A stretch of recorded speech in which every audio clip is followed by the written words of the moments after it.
Okay guys, this is our next chapter that is ecological model theory.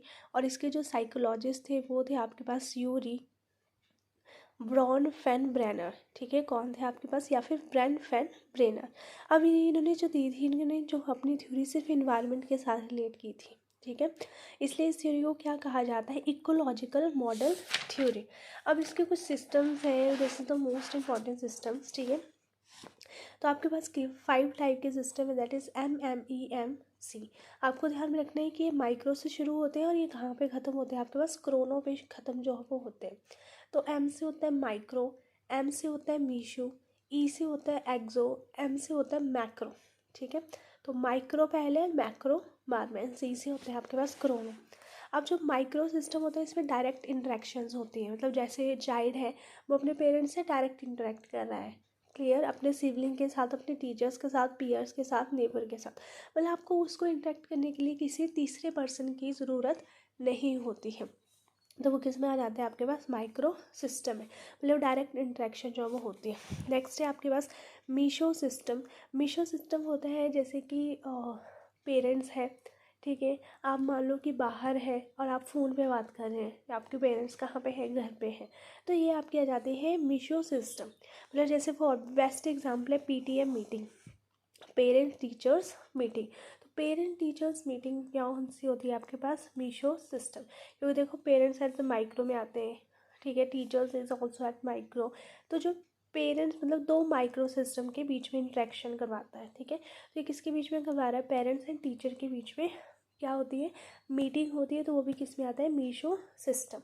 अब एक्सो system होता है कि indirect interactions होती हैं, कि जैसे मान लीजिए कि पेरेंट जो है वो बाहर गए काम करने के लिए, वहाँ पे उनको ऑफिस में डांट पड़ती है, तो जब वो घर में आते हैं तो उनका बच्चा जो है वो कोई गलत हरकत कर देता है, आई मीन कोई चीज़ फेंक देता है, तो वो क्या करते हैं, उनको डांटना शुरू कर देते हैं।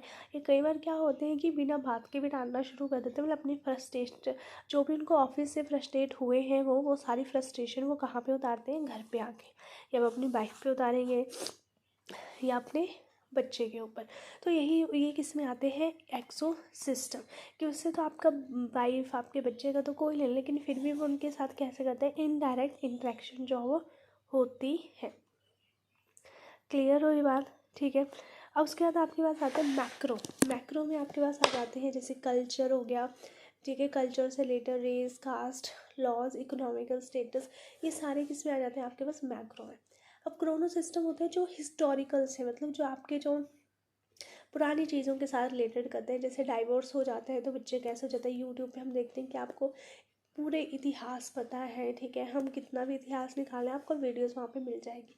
वुमेंस वर्क, पहले बात काम नहीं करने के लिए उनको आज़ादी मिलती थी, वो काम नहीं कर सकते थे, तो यार all things comes in the Chrono system.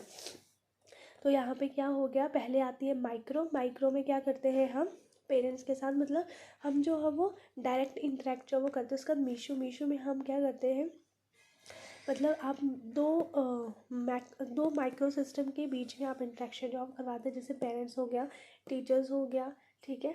उसके बाद एक्सो सिस्टम में आता है कि आप इनडायरेक्ट इंटरेक्शंस करते हो, ठीक है, मतलब आपका उनसे कोई रिलेशन नहीं होता है, ठीक है, दूसरे पर्सन, लेकिन फिर भी आप कई बार बिना बात के जो भी फ्रस्ट्रेट आप हुए होते हैं वो सारी फ्रस्ट्रेशन आप उस बंदे पे निकाल देते हो, तो आपके पास आती है एक्सो। मैक्रो में आपकी जो रेस, कास्ट, कल्चर, वो सारी चीज़ें आ जाती हैं। लास्ट वन इज आपके पास क्रोनो। क्रोनो में जितने भी इतिहास की चीज़ें हैं वो सारी जो है वो आती हैं।